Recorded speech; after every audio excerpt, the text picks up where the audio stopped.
யூடியூப்பில் food review பண்ணி video போடுறது மூலம் ரசிகர்கள் மத்தியில் மிகவும் பிரபலமாக இருப்பவர் தான் யூடியூபர் இர்ஃபான்.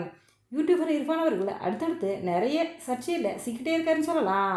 முதல்ல கார் விபத்து, அடுத்து குழந்தையோட தொப்புள் கொடியை கட் பண்ணி தன்னுடைய சேனலில் வீடியோ பதிவிட்டது என்ன அடுத்தடுத்து சர்ச்சையில் சிக்கிட்டே இருக்காரு. இந்த நிலையில் ரம்ஜான் பண்டிகை இப்போ ஏழை எளிய மக்களுக்கு பல உதவிகளை செஞ்சிருந்தாரு.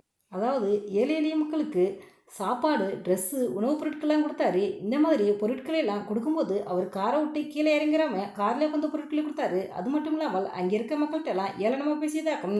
அந்த டயத்தில் சோசியல் மீடியாவில் இர்ஃபான் அவர்களை பற்றி பலரும் பல விதமான கருத்துக்களை பதிவிட்டு வந்தாங்க.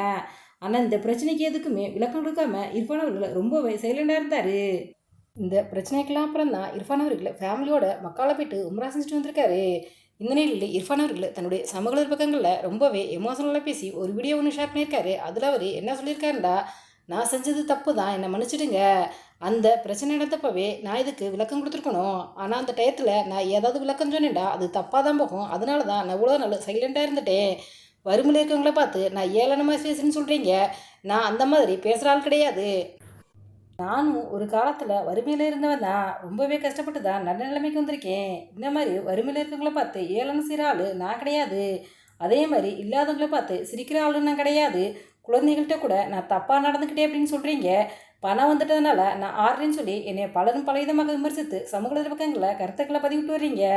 அதையெல்லாம் பார்க்கும்போது எனக்கு மனசுக்கு ரொம்பவே கஷ்டமாக இருக்குது. நான் செஞ்சது தப்பு தான்.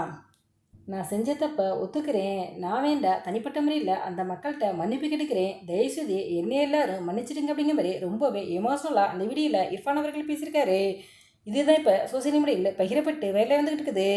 இந்த வீடியோ பற்றிய உங்களுடைய கருத்துக்களை எங்களுக்கு கமெண்ட்ஸில் கமெண்ட் பண்ணுங்கள். இது போன்ற சினிமா செய்திகளை உடனுக்குடன் தெரிந்து கொள்ள எங்கள் ரெட் டேபிள் 2.0 சப்ஸ்கிரைப் பண்ணுங்கள்.